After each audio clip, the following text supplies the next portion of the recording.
Nous, notre invité ce matin, Mohamadi Madousseni, maire de Chikoni. Bonjour. Bonjour Toufeili, Alors, bonjour Mayotte. monsieur le maire, bon Ramadan. Est-ce que, comme dans d'autres collectivités, vous avez pris des dispositions spéciales relatives au Ramadan, notamment des aménagements d'horaires pour vos agents?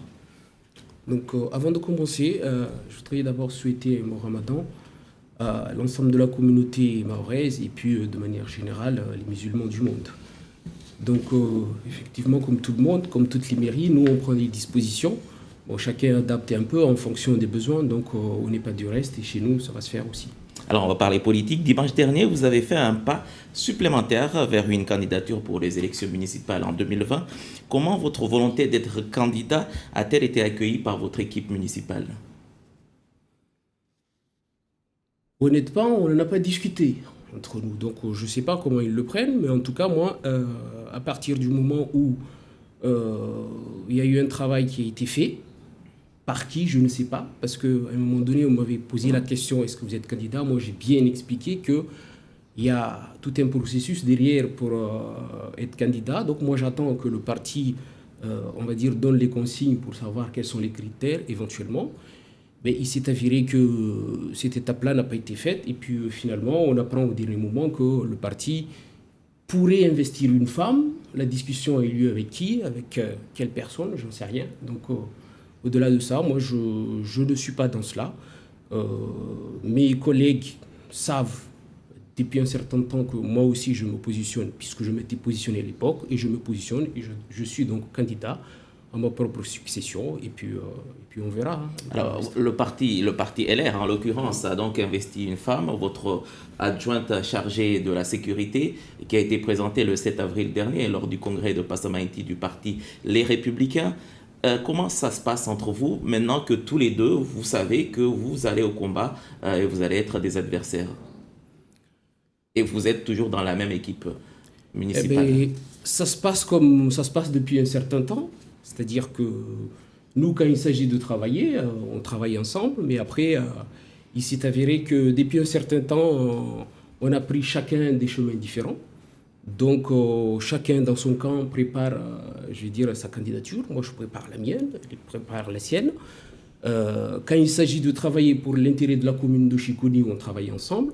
Mais force de constater que depuis ma prise de fonction, il y a un certain nombre d'élus, pas tous, mais qui m'ont tourné le dos. Pourquoi? Parce qu'ils avaient des ambitions personnelles et qu'il n'était pas question que je puisse exercer le pouvoir tranquillement avant l'investiture de 2020. Parce que je rappelle que vous avez succédé à Zainuddin Antoïsia en août C'est ça. 2017. Est-ce qu'à ce moment-là, vous vous êtes mis dans votre tête que vous allez peut-être jouer les prolongations au terme de ce mandat en cours? En fait, je ne m'y attendais pas du tout au départ de l'ancien maire parce que nous, on ne l'a pas vu venir. Et puis, bien sûr, il fallait trouver un successeur parce qu'on ne peut pas laisser, on va dire, l'incertitude pendant longtemps au niveau de la commune. Donc moi, je m'étais positionné à l'époque où j'avais tous les soutiens qu'il fallait par rapport aux élus. D'ailleurs, ce sont ces élus-là qui m'ont élu.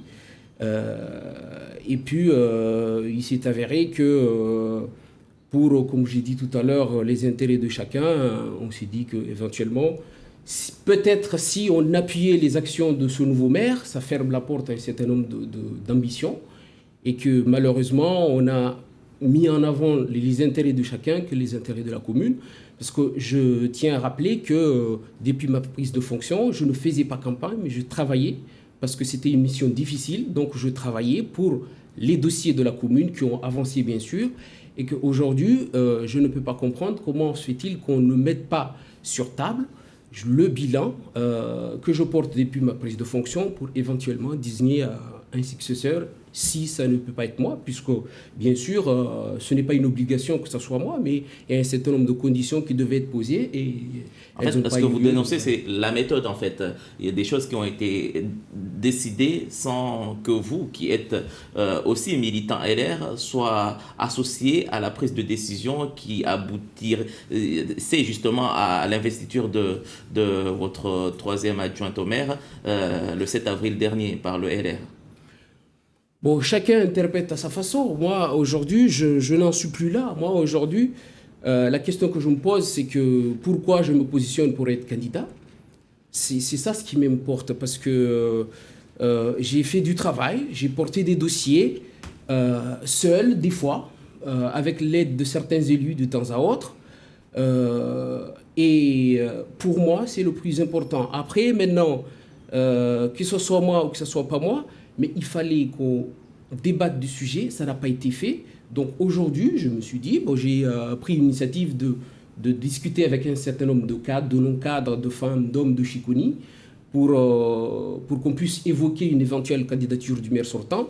Il s'est avéré que je peux trouver des soutiens nécessaires, des hommes et des femmes qui peuvent soutenir le projet que je porte et que je porterai à partir de 2020.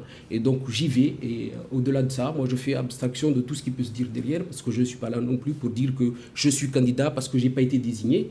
C'est un choix réfléchi. Moi j'ai des appuis, j'ai des personnes qui me suivent, des hommes et des femmes qui m'aident, qui sont prêts à me suivre. Donc on y va.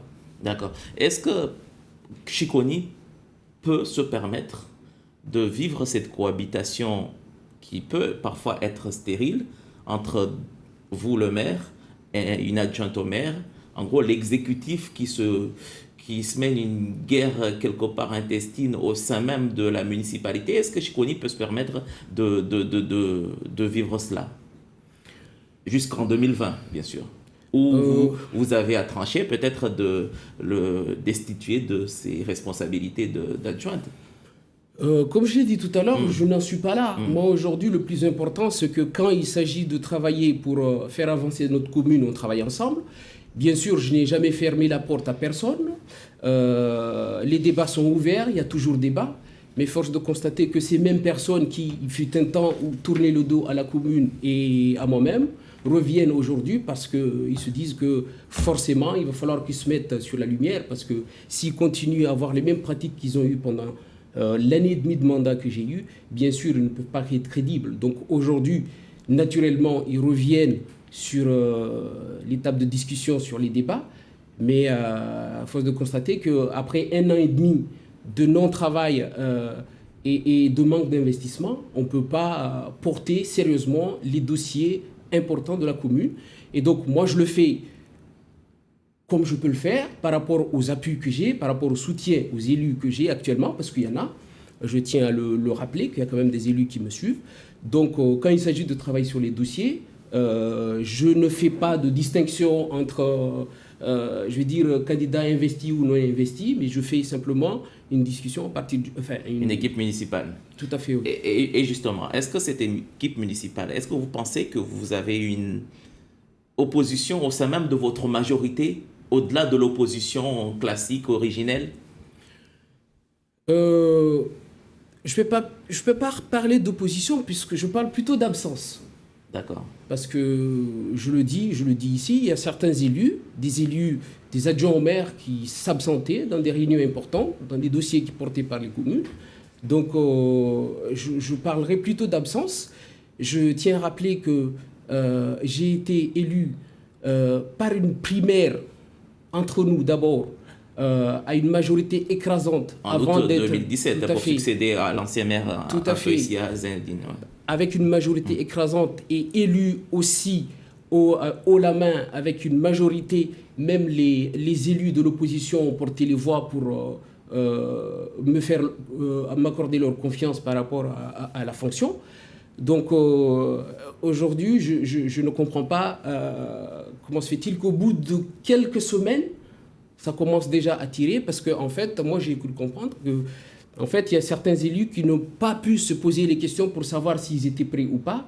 Et au moment où ils étaient en train de réfléchir pour savoir s'ils étaient prêts à succéder par rapport au départ de l'ancien maire, moi j'avais déjà décidé, parce que bon, je veux dire, je savais ce que je voulais.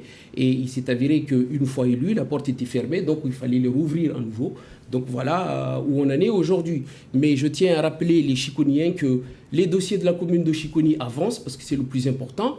Il y a quelques jours, on sortait des rencontres avec le préfet de Mayotte et il s'est avéré que finalement, par rapport à un dossier important, par exemple le dossier de cimetière de Chiconi, on a enfin obtenu les subventions et donc on va pouvoir commencer les études préopérationnelles pour ces travaux importants pour la commune. Donc Donc vous voyez que malgré que les gens pensent qu'il se continue. passe des choses, le travail continue. Alors, à qui vous en voulez à la cellule locale du parti Les Républicains ou à la Fédération des Républicains de Mayotte? J'en veux à personne. Je pointe du doigt simplement des pratiques qui sont inadmissibles. Parce qu'aujourd'hui, pour désigner un représentant de la commune, il ne s'agit pas de prendre des personnes extérieures à la commune pour savoir qu'est-ce qui s'est passé. Bon, il s'est avéré qu'il y a une commission, la commission qui siégeait pour désigner le maire.